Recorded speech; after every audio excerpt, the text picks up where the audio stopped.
আসসালামু আলাইকুম। এটিএন বাংলার গ্রামগঞ্জের খবরে সবাইকে স্বাগত জানাচ্ছি। আমি মারিয়া চৌধুরী। শুরুতেই বিআরবি কেবল সংবাদ শিরোনাম। চলতি মৌসুমে ডেঙ্গু আক্রান্ত হয়ে সারা দেশে একদিনে সর্বোচ্চ ১২ জনের মৃত্যু। হাসপাতালে ভর্তি ৭৪০ জন, সবচেয়ে বেশি প্রাণহানি বরিশালে। রাজশাহী বিশ্ববিদ্যালয়ে পোষ্য কোটা স্থগিত করল সিন্ডিকেট।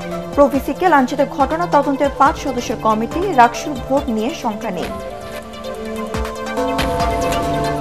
সাবেক ভূমিমন্ত্রী সাইফুজ্জামান ও তিস্তির বিরুদ্ধে ইন্টারপোলের মাধ্যমে রেড নোটিশ জারির নির্দেশ আদালতের। আরও ৫ দেশে সম্পদের সন্তান। এবং মহালয়ার মধ্য দিয়ে সনাতন ধর্মাবলম্বীদের শারদীয় দুর্গোৎসব শুরু। সারা দেশে মন্দিরগুলোতে দেবীর আরাধনা, বিশেষ পূজার আয়োজন। শুনছিলেন বিআরবি কেবল সংবাদ শিরোনাম। এবার জানিয়ে দেব বিস্তারিত সংবাদ। ডেঙ্গু আক্রান্ত হয়ে গত ২৪ ঘন্টায় সারা দেশে সর্বোচ্চ ১২ জনের মৃত্যু হয়েছে। একই সময়ে ৭৪০ জনকে হাসপাতালে ভর্তি করা হয়েছে। স্বাস্থ্য অধিদপ্তরের পাঠানো বিজ্ঞপ্তিতে এ তথ্য জানানো হয়। এতে আরও বলা হয়, মারা যাওয়া ১২ জনের মধ্যে বরিশাল বিভাগে ৫, চট্টগ্রামে ১, ঢাকা উত্তর সিটিতে ৩, ঢাকা দক্ষিণ সিটিতে ২ ও ময়মনসিংহ বিভাগে ১ জন রয়েছেন।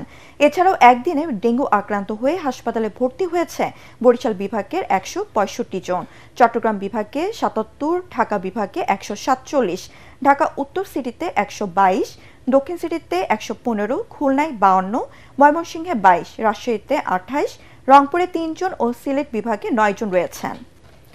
রাজশাহী বিশ্ববিদ্যালয়ে পোষ্য কোটা স্থগিত করেছে সিন্ডিকেট। বিকেলে উপাচার্যের বাসভবনে জরুরি সভায় এই সিদ্ধান্ত হয়। ২৫ সেপ্টেম্বর হতে যাওয়া রাকসু নির্বাচন নিয়ে কোনো সংখ্যা নেই বলে সিন্ডিকেটে জানিয়েছে নির্বাচন কমিশন। এদিকে উপ উপাচার্য সহ অন্যদের লাঞ্ছিত করার ঘটনা তদন্তে গঠন করা হয়েছে ৫ সদস্যের কমিটি। রাজশাহী প্রতিনিধি সুজাউদ্দিন ছোটনের পাঠানো তথ্যচিত্রে আরও জানাচ্ছেন মিজান শাহজাহান। সিন্ডিকেটের জরুরি সভার পর স্বাভাবিক হতে শুরু করেছে রাজশাহী বিশ্ববিদ্যালয়ের পরিবেশ। রাকসু নির্বাচন আয়োজন নিয়ে শঙ্কাও কেটে গেছে। উপাচার্য ডক্টর সালেহ হাসান নকিবের বাসভবনে অনুষ্ঠিত সভায় স্থগিত করা হয়েছে পোষ্য কোটা। শিক্ষক কর্মকর্তাদের সাথে ঘটে যাওয়া বিষয়টি তদন্তে গঠন করা হয়েছে কমিটি।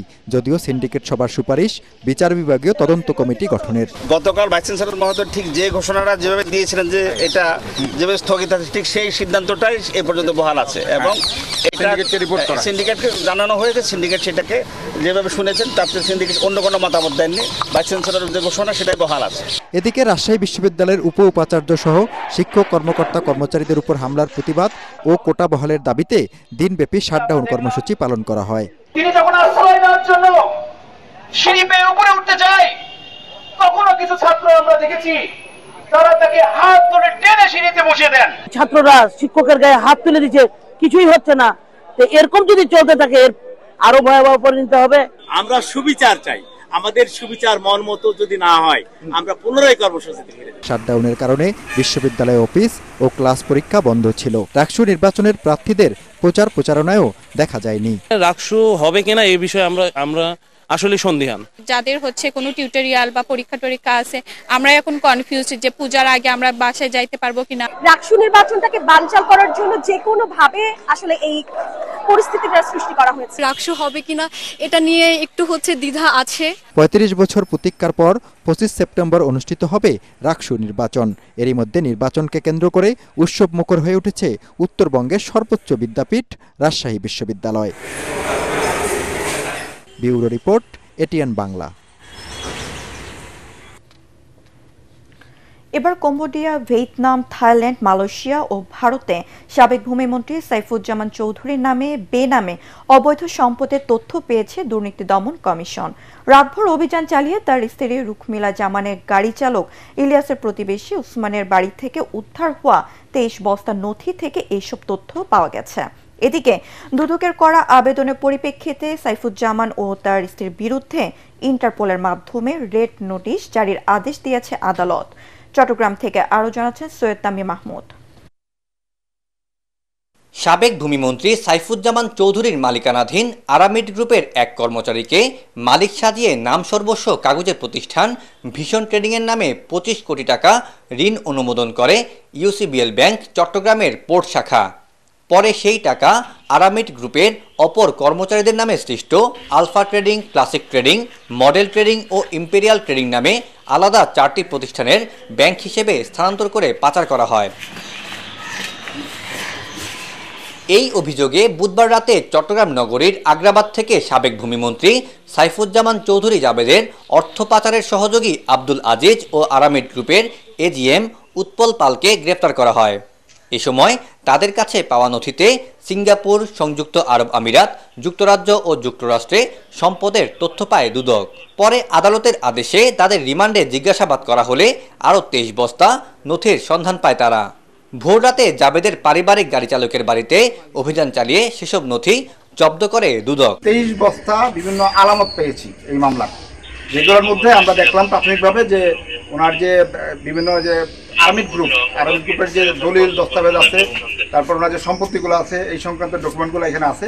এদিকে সাইফুজ্জামান ও তার স্ত্রীর বিরুদ্ধে দুদকের আবেদনের প্রেক্ষিতে ইন্টারপোলের মাধ্যমে রেড নোটিশ জারির আদেশ দিয়েছে চট্টগ্রামের সিনিয়র মেট্রোপলিটন স্পেশাল জজ মোহাম্মদ আব্দুর রহমানের আদালত। এই নির্দেশনা স্বরাষ্ট্র মন্ত্রণালয়ের মাধ্যমে ইন্টারপোলে পাঠানো হবে বলে জানিয়েছেন দুদকের আইনজীবী। মামলার মেরিট বিবেচনা করে এই দুর্নীতিবাজদের এই পাচারকৃত অর্থ ফেরত আনার জন্য বিজ্ঞ আদালত সন্তুষ্ট হয়ে তাদের বিরুদ্ধে ইন্টারপোলের মাধ্যমে রেড নোটিশ জারির নির্দেশ প্রদান করেছেন। গেল 24 জুলাই সাবেক ভূমিমন্ত্রী ও তার স্ত্রী সহ 31 জনের বিরুদ্ধে নাম সর্বস্ব প্রতিষ্ঠানের নামে ইউসিবিএল থেকে 25 কোটি টাকা আত্মসাতের অভিযোগে মামলা করেন দুদকের প্রধান কার্যালয়ের উপপরিচালক মশিউর রহমান। সৈয়দ তামিম মাহমুদ, এটিএন বাংলা, চট্টগ্রাম। আজ মহালয়ার মধ্য দিয়ে শুরু হলো দেবীপক্ষের সূচনা। শাস্ত্রমতে এদিনে মহিষাসুরকে বধের মধ্য দিয়ে হয়েছিল শুভ শক্তির বিজয়। তাই তো দেবী দুর্গাকে মর্তে আহ্বান জানাতে ভোর থেকেই সারা দেশের মন্দিরগুলোতে আরাধনা করেন ভক্তরা। এই সময় ঘট স্থাপন করে বিশেষ পূজা করা হয়। আমাদের প্রতিনিধিদের পাঠানো তথ্য ছবিতে আরও জানাচ্ছেন ঐশী গোস্বামী প্রমা। শুভ মহালয়ার মধ্য দিয়ে শুরু হলো দেবীপক্ষের সূচনা। এদিন ভোর থেকেই দেশের মন্দিরগুলো পরিপূর্ণ ছিল ভক্তদের আনাগোনায়। চট্টগ্রামে মঠ মন্দিরে চণ্ডীপাঠ, মঙ্গলঘট স্থাপন, ঢাক কাঁসা ও শঙ্খ বাজিয়ে দুর্গতিনাশিনী দেবী দুর্গাকে মর্তে আহ্বান জানানোর মধ্য দিয়ে শুরু হয় আরাধনা। সকালে সমবেত কণ্ঠে চণ্ডীপাঠ করা হয় গোলপাহাড় মহাশ্মশান কালীবাড়িতে। এছাড়া বোয়ালখালীর মেধাশ্রম, JM সেন হল সহ বিভিন্ন স্থানে মহালয়া উপলক্ষে আলোচনা সভা সহ নানা ধর্মীয় অনুষ্ঠানের আয়োজন করা হয়। শাক আর বাঁশির সুরে চণ্ডীপাঠের মধ্য দিয়ে বন্দরনগরী নারায়ণগঞ্জে উদযাপন করা হয় শুভ মহালয়া। ভোরে মণ্ডপগুলোতে দেবী মাহাত্ম্য শাস্ত্র থেকে মন্ত্রপাঠ করা হয়। নারায়ণগঞ্জে এবছর 224টি মণ্ডপে দুর্গাপূজা অনুষ্ঠিত হবে। অশুভ শক্তিকে পরাজিত করে দেবী কিন্তু এই মর্তে ফিরে আসেন, অর্থাৎ দেবকুল থেকে উনি মর্তে আসেন। সেই মর্তেরই কিন্তু আজকে এই আগমনী বার্তা, এই মহালয়া। আমরা চাই সারা পৃথিবীর মানুষ যেন এই অশুভ শক্তি থেকে মুক্তি পেয়ে শান্তি ফিরে আসুক। রাজবাড়ী জেলার বিভিন্ন মন্দিরে ভোরবেলা থেকেই অনুষ্ঠিত হয় মহিষাসুর মর্দিনী। শহরের জমিদার বাড়ি দুর্গা মন্দিরে নানা আনুষ্ঠানিকতায় উদযাপিত হয় মহালয়া। ভক্তরা জানান শিউলি ফুলের সুবাস, ভোরের কুয়াশা সবকিছু মিলিয়ে মহালয়া এনেছে এক বিশেষ অনুভূতি। ভোর 6:30টায় চণ্ডীপাঠ ও আবাহনী সঙ্গীত পরিবেশনের মধ্য দিয়ে বরিশাল নগরীর সররস্থ অগ্রগামী যুব সংঘ আয়োজিত মহালয়া অনুষ্ঠানের সভাপতিত্ব করেন রাধা গোবিন্দ নিবাস মন্দিরের সভাপতি মৃণাল কান্তি সাহা। এখানে মহিষাসুর মর্দিনী নাটিকা উপস্থাপন করা হয়। ঐশী গোস্বামী প্রমা, এটিএন বাংলা। রংপুরের দ্বিতীয় তিস্তা সেতুর বাদে শুরু হয়েছে ভয়াবহ ভাঙন। এরই মধ্যে প্রায় 100 মিটার নদীতে বিলীন হয়ে গেছে। এতে ঝুঁকির মুখে পড়েছে মহিপুর সেতু, লালমনিরহাট রংপুর সড়ক এবং এই অঞ্চলের হাজার হাজার পরিবার। রংপুর প্রতিনিধি মাহবুবুর ইসলামের পাঠানো তথ্য ছবিতে আরও জানাচ্ছেন আসিফুর রহমান সাগর। গঙ্গাচরের মহিপুরে তিস্তা সেতুরক্ষা বাঁধ ভেঙে প্রবল বেগে ঢুকছে পানি, তলিয়ে গেছে ঘরবাড়ি, ফসলি জমি। সেতুরক্ষা বাঁধের ব্লকের নিচের মাটি সরে গিয়ে সৃষ্টি হয়েছে বড় গর্তের। স্থানীয়রা জানান 90 মিটার বাঁধের প্রায় 30 মিটার জায়গার ব্লক ধসে গিয়ে 70 ফুট গভীর গর্ত তৈরি হয়েছে, আর ভাঙনের পরিমাণ 100 মিটার ছাড়িয়েছে। ভাঙনে সর্বস্ব হারিয়ে দিশেহারা বানভাসী মানুষ। এই বাঁধ ভেঙে 4-5 দিন ভাঙার 4-5 দিন হল, কোনো লোক আসে না। এই আমার খেত বাড়ি ওয়া বাড়ি ভাঙি একেবারে চাকার হল। আমরা কৃষক এই আমরা ফসল করি খাই, এই ফসল ভাঙিলে আমরা কি করে খামো? সেটা সোজা করতো তাহলে এত সমস্যা থাকতো না। রাঙামন্ত্রীর টাকা দিলেও আমি তো খেয়ে ফেলাই, 1600 কোটি টাকা খেয়ে ফেলেছি, কোনো কাজ করেনি। আমার জীবনে আমি 9 বার বাড়ি ভাঙছি, আমার বাপ ভাঙছে 4 বার, এইভাবে বাড়ি ভাঙতে ভাঙতে এখন নিঃস্ব হয়ে গেছি। এই বাঁধ তো আজ কয়েকদিন ধরে ভাঙতেছে, ওই বাঁধের তো কোনো কাজ করার কোনো খোঁজ খবর নাই, সবাই চেয়ার নিয়ে ব্যস্ত। আরো বড় ক্ষতির আগেই দ্রুত সংস্কারের দাবি স্থানীয় জনপ্রতিনিধি সহ এলাকাবাসীর। এই বাঁধ বিনবিনার থেকে লক্ষ্মীবাড়ির 1 নম্বর ওয়ার্ড পর্যন্ত এই বাঁধ, এটা আমরা চাই। পানি উন্নয়ন বোর্ডের ভাষ্য হলো, তারা বলে যেটা এলজিডি যেখানে কাজ করছে সেখানে আমরা যাব না। আগে 200 বস্তা দিয়ে কাজ হইতো, এখন এখানে আপনি যদি 10,000 বস্তাও ফেলান তাও কিন্তু এই ভাঙন রোধ হবে না। আর এই ভাঙনের ফলে যে কোনো সময় আমাদের রংপুর লালমনিরহাট সড়ক বিচ্ছিন্ন হবে, এটা দ্রুত ব্যবস্থা নেওয়া দরকার। তিস্তা নদীতে পানি বেড়ে যাওয়ার কারণে এই ভাঙন দ্রুত সংস্কার করা হবে বলে জানালেন এলজিডির নির্বাহী প্রকৌশলী। এই বছরে 30 মিটারের মতো জায়গা, এটা বেল মাউন্ট নামে জায়গা আর কি, ওই জায়গাটায় একটু ধসের সৃষ্টি হয়েছে। আমাদের কিন্তু মাঝখানে 2 বার টিম দেখে গেছেন, এটা তো ওইরকম পর্যায়ে যায়নি। এটা এইবারই দেখা যাচ্ছে যে মানে ভাঙনটা প্রবল হয়েছে। সেতুর টেকসই নিরাপত্তা নিশ্চিতে জরুরি ভিত্তিতে ব্যবস্থা নেওয়ার দাবি স্থানীয়দের। Bureau report, ATN Bangla. উদ্বোধনের পরও চালু হয়নি রাঙামাটি সরকারি কলেজের ছাত্রী হোস্টেল, উল্টো তা দখল করে পরিবার নিয়ে বসবাস করছেন কলেজটির কর্মকর্তা কর্মচারীরা। পরিত্যক্ত ছাত্র হোস্টেলেও বেদখল হয়ে গেছে, ফলে তীব্র আবাসন সংকটে পড়েছে শিক্ষার্থীরা। রাঙামাটির প্রতিনিধি পুলক চক্রবর্তীর রিপোর্ট, জানাচ্ছেন মিজান শাহজাহান। পার্বত্য চট্টগ্রামের সবচেয়ে বড় শিক্ষা প্রতিষ্ঠান রাঙামাটি সরকারি কলেজে পড়ালেখা করছেন 12,000-এর বেশি শিক্ষার্থী। তাদের আবাসন সংকট দূর করতে নির্মাণ করা হয় ছাত্রী হোস্টেল, কিন্তু মাসের পর মাস পেরিয়ে গেলেও হোস্টেলে জায়গা হয়নি ছাত্রীদের। সেখানে পরিবার নিয়ে বাস করছেন কলেজের কর্মকর্তা কর্মচারীরা। আমি রাউজান থেকে আসি, আমাদের সপ্তাহে ক্লাস থাকে 4 দিন। 4 দিনে আমাদের প্রত্যেকদিন আসা যাওয়া খরচ হয় 240 টাকা। এখানে কলেজে অনেক সময় বাস দেয়, অনেক সময় বাস দেয় না।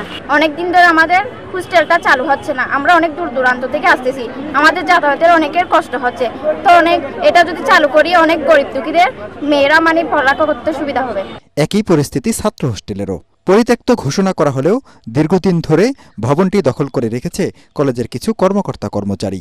এতে চরম আবাসন সংকটে পড়েছে শিক্ষার্থীরা। হওয়ার পরেও সেখানে আমাদের কলেজের কিছু কর্মকর্তারা সেখানে অবস্থান করছে, সেটি আমরা জানতে পারি বা সেটা আমরা সবাই অবগত রয়েছি।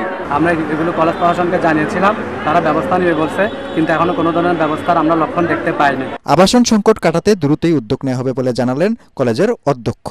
তাদেরকে তুলে দেবো, কারণ আমরা যেটা আমাদের পেন্ডিং আছে, যেটা অলরেডি নির্মাণ হয়ে গেছে, এটা চালু করার পরে তারপর আমরা 7 বছর কি করা যায় এটা আমরা আশ্বাস নয়, অবিলম্বে কার্যকর পদক্ষেপ দেখতে চায় ভুক্তভোগী শিক্ষার্থীরা। Bureau report, ATN Bangla. বিএনপির ভাইস চেয়ারম্যান আহমেদ আজম খান বলেছেন, কয়েকটি রাজনৈতিক দল গণতান্ত্রিক অগ্রযাত্রাকে বাধাগ্রস্ত করতে উঠে পড়ে লেগেছে। মহিলা দলের 47তম প্রতিষ্ঠা বার্ষিকী উপলক্ষে দুপুরে টাঙ্গাইল প্রেস ক্লাবের ভিআইপি অডিটোরিয়ামে জেলা মহিলা দলের আয়োজনে আলোচনা সভায় প্রধান অতিথির বক্তব্যে তিনি কথা বলেন। আজম খান জানান, বিএনপির ভারপ্রাপ্ত চেয়ারম্যান তারেক রহমান শীঘ্রই দেশে ফিরবেন, তাকে সংবর্ধনা দিতে দেশের মানুষ উন্মুক্ত হয়ে আছে। অনুষ্ঠানে প্রধান বক্তা হিসেবে বক্তব্য রাখেন বাংলাদেশ মহিলা দলের সভাপতি আফরোজা আব্বাস।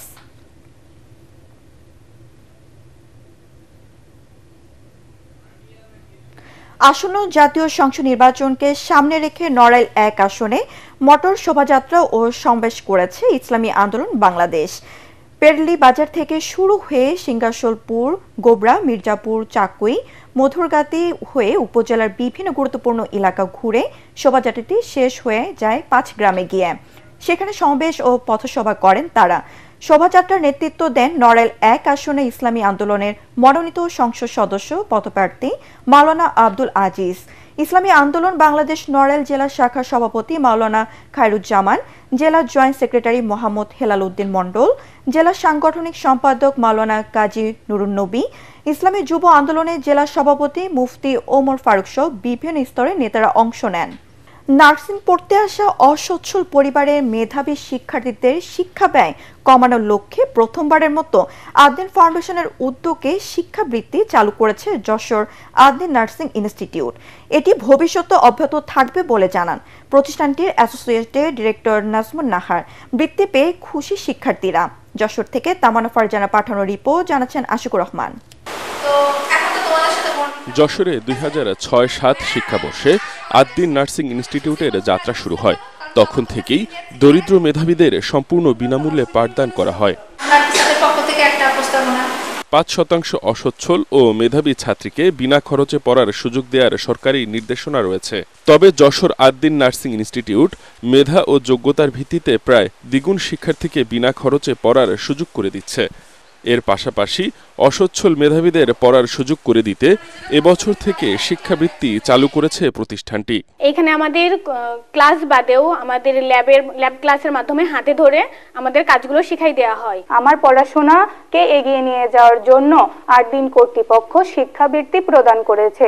আদ্দিন নার্সিং ইনস্টিটিউট আমাকে শিক্ষাবৃত্তি দিয়ে আমার পড়ালেখা করার সুযোগ করে দিয়েছে। আমি তাদের উপর কৃতজ্ঞ।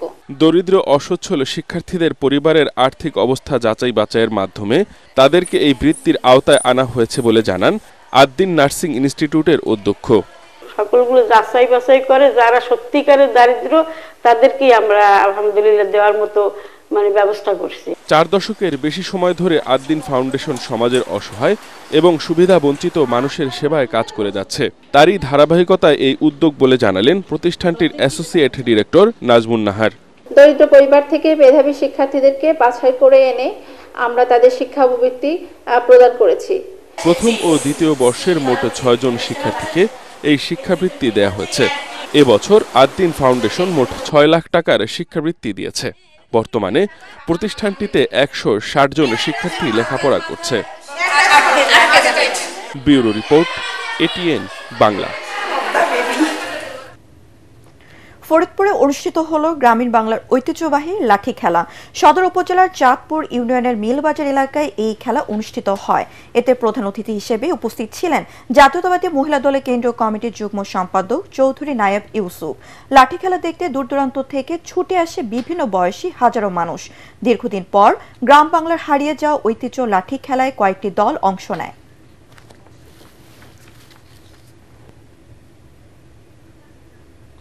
পরবর্তী সংবাদ দেখার আমন্ত্রণ জানিয়ে এখনকার মতো শেষ করছি। এটিএন বাংলা সংবাদ ইউটিউবে দেখতে ব্রাউজ করুন youtube/ATN বাংলা নিউজ। ধন্যবাদ সবাইকে।